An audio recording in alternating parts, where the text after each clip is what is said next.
Nos hemos vestido muy bien, perfecto y especiales para la ocasión. Vamos a iniciar un ciclo de 2, 3 vídeos en los que hablaremos de macroeconomía. Vamos a hablar de las 4 grandes fases en las que pasa la economía mundial, un poquito qué es lo que pasa en cada una de ellas, dónde creemos que estamos actualmente y cómo estar invertidos en cada una de las fases. Empezamos.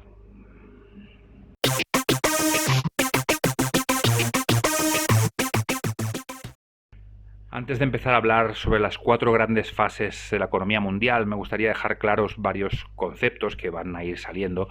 Uno de ellos es el de renta variable. Cuando decimos, no, invertimos en renta variable, pues ¿en qué estamos invirtiendo? Pues en acciones de empresas que cotizan en los mercados bursátiles.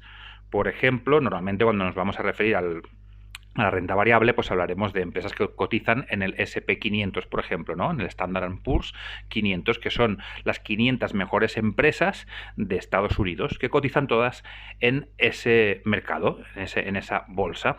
Entonces, ¿quién son? Por ejemplo, pues McDonald's, está allí pues Coca-Cola, estará también la Nike, estará pues Microsoft, bueno, varias empresas que cotizan allí. Eso es la renta variable. Luego, también me gustaría aclarar un concepto que es el de bono, ¿no? Oh, invertimos en bonos, o el bono sube, o el bono baja. ¿Qué es el bono? Bueno, el bono es deuda. Cuando hablamos de renta variable, son lo que le llaman títulos de propiedad. Tú eres un pequeño propietario de aquella empresa. El bono, en cambio, es título de deuda. Es que tanto a los estados como las empresas pueden emitir bonos, ¿no? Entonces, ¿qué pasa? Que lo que están es emitiendo una deuda, piden deuda.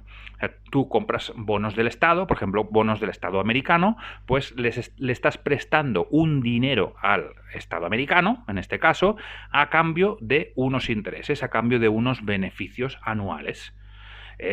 Puede ser que también generen bonos las empresas, pero ahora en este caso nos vamos a centrar en el bono estatal, en estos títulos de deuda que le llaman. O sea, yo le he dejado $100 al banco americano y ellos, a 10 años, por ejemplo, voy a poner un ejemplo, entonces le he dejado 100 euros al banco, no al banco, le he dejado 100 euros al Estado americano durante 10 años. Entonces, ¿qué pasará? Imagínate al 6, imaginemos al 6.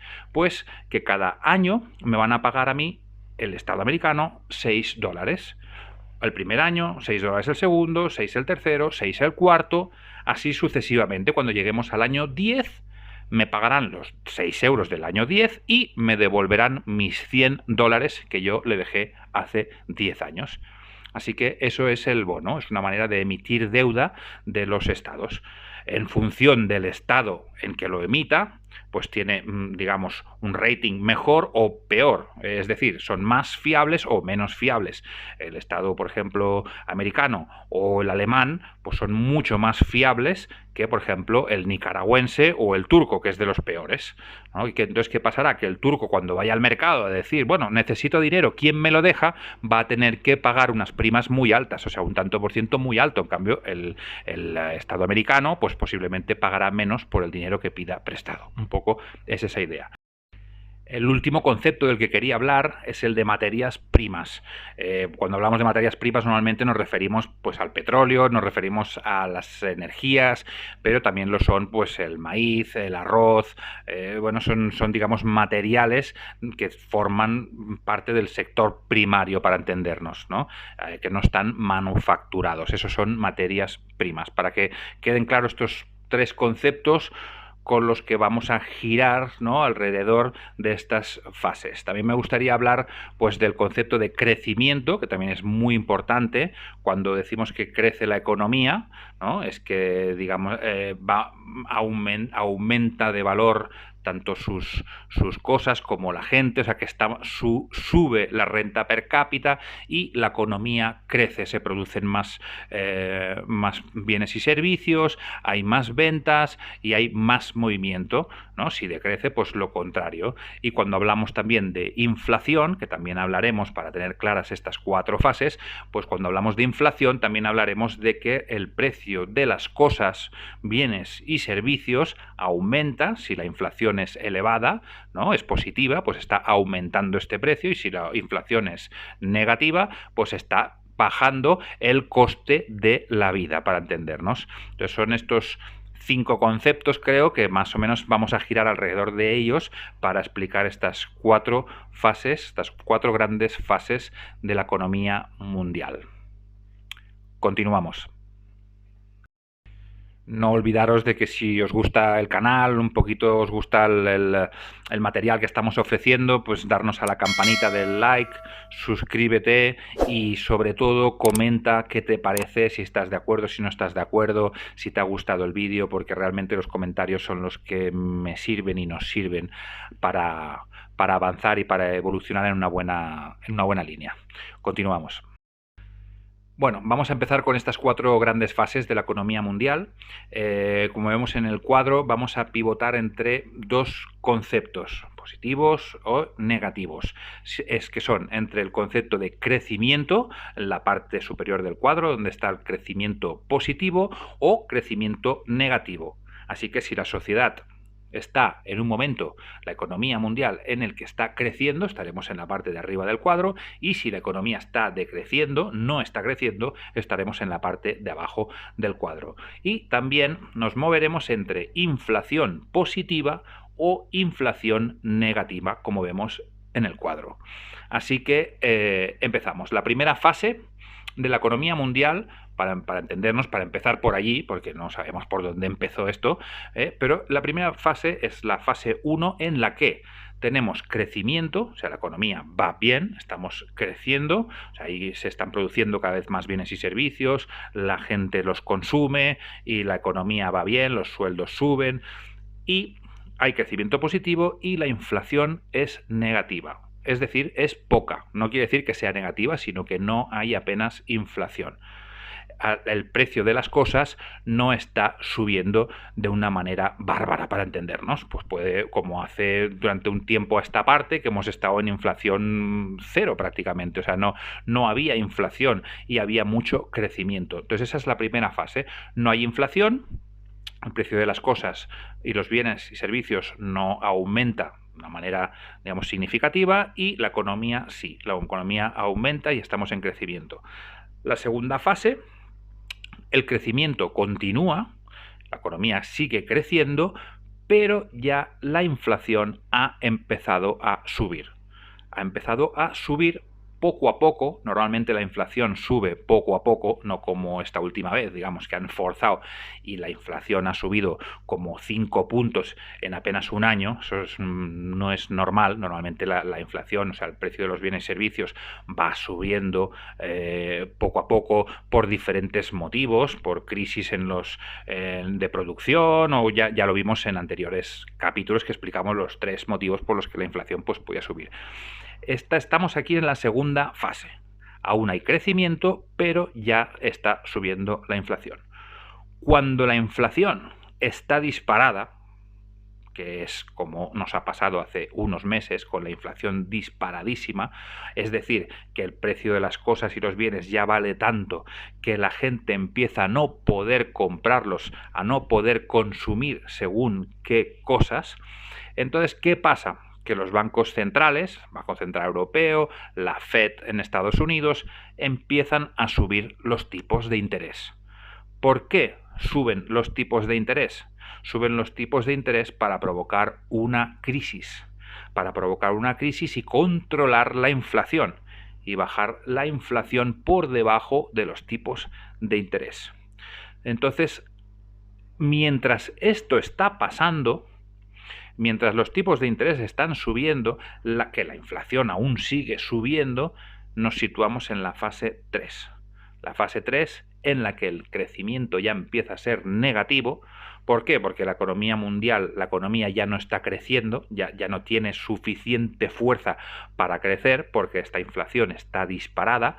Por lo tanto, ¿qué está pasando con esta inflación disparada? Que la gente no está consumiendo, la gente está, digamos, en una actitud conservadora, totalmente conservadora, y empieza a haber miedo. El crédito, que antiguamente en una fase 1 e incluso en fase 2 el crédito era abundante y había bastante, ¿no? O sea, tú podías ir a comprar, pues a pedir crédito para comprar un coche, casas, las empresas también se estaban, estaban pidiendo dinero y se estaban endeudando sin grandes tipos de interés, pues esto se está acabando, porque los tipos de interés ya son tan elevados que ya no se genera deuda, por lo tanto las empresas no pueden crecer. Muchas de las empresas que crecían a través de la deuda, ¿no? Para poder comprar nueva maquinaria, para poder comprar, por ejemplo, pues más coches, más camiones, lo que fuera, y seguir creciendo, pues ya no generan esa deuda, ya no la piden porque es muy cara, por lo tanto no avanzan. Como no venden tampoco,